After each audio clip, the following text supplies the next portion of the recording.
සාමාන්‍යයෙන් කියනවා ඔබගේ යහළුවා කවුද කියලා පෙන්වන්න එතකොට මම ඔබ කවුද කියලා කියන්නම් කියලා. ඒ වගේම අද දවසේදී ඊට වඩා පොඩක් වෙනස් දෙයක් කියනවා. ඔබේ යහළුවා බලවන්ත වෙන්න ඔබ බලවන්ත වෙන්න. ඔබේ යහළුවා ආශිර්වාදිත වෙන්න ඔබ ආශිර්වාදිත වෙන්න. ඔබේ යහළුවාගේ පැවැත්ම හැදෙන්න ඔබගේ ජීවිතේ පැවැත්ම හදාගන්න.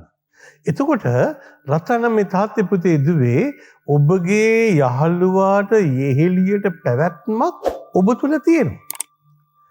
අවාසනාවකට මොකද වෙන්නේ මේ මිතුදහම තුල යහළුකම තුල අපි විශ්වාස කරන්නේ නැහැ මගේ යහළුවාගේ ඒ හැදියාව මගේ යාළුවාගේ යාඥා ජීවිතය මගේ යාළුවාගේ පරිත්‍යාගශීලී ජීවිතය මගේ යාළුවාගේ කැපවුණු ජීවිතය මගේ ජීවිතයට ආශිර්වාදයක් මගේ ජීවිතයට බලයක් කියලා. ඒ නිසා අපි මොකද කරන්නේ ජීවිතයෙන් අනිත් කෙනාට උදව්වක් වෙන්නට ඕනේ. ඒ නිසා ඔබේ ජීවිතයේ පැවැත්ම ඔබ ආරක්ෂා කරගත්තොත් විතරයි ඔබ වටපිටාවේ ඉන්න හැම කෙනාගේම ජීවිත ආරක්ෂා කරගන්න පුළුවන් වෙන්නේ. දැන් අපි හිතනවා මේ කාල පරිච්ඡේදයේදී නේ මගේ ජීවිතේට මොනවා වුණත් කමක් නැහැ කියලා. ඒතර අපි කියනවා ජේසුස් ස්වාමීන් වහන්සේට ඉතින් මිය ඇදුණානේ. නෑ.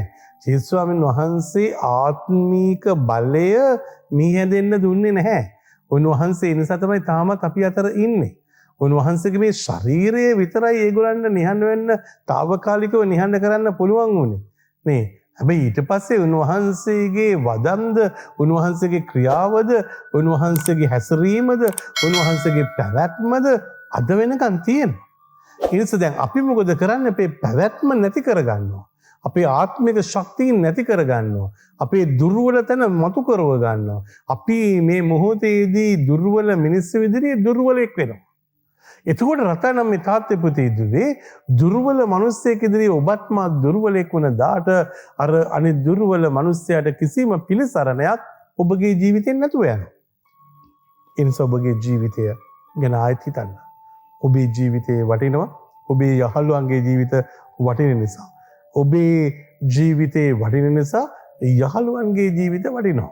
ඒ නිසා ඔබ බලවත් කරවගෙන සමාජයත් බලවත් කරගෙන ඔබව ඔබ ශක්තිමත් කරගෙන සමාජයත් ශක්තිමත් කරගෙන ඔබේ ජීවිතයට පන්නරේ ලබාගෙන මේ සමාජයටත් පන්නරයක් දෙන්නට ඔබේ ජීවිතයේ ආශිර්වාදිත වේවයි කියලා හදවතින්ම මා ප්‍රාර්ථනා කරනවා. එතකොට ඔබට පුළුවන්කමක් තියේවි ඔබ වටේ ඉන්න යහළුවෝ සියලුම දෙනාට පැවැත්මක් හදලා දෙන්න ජෙසුවිටයි.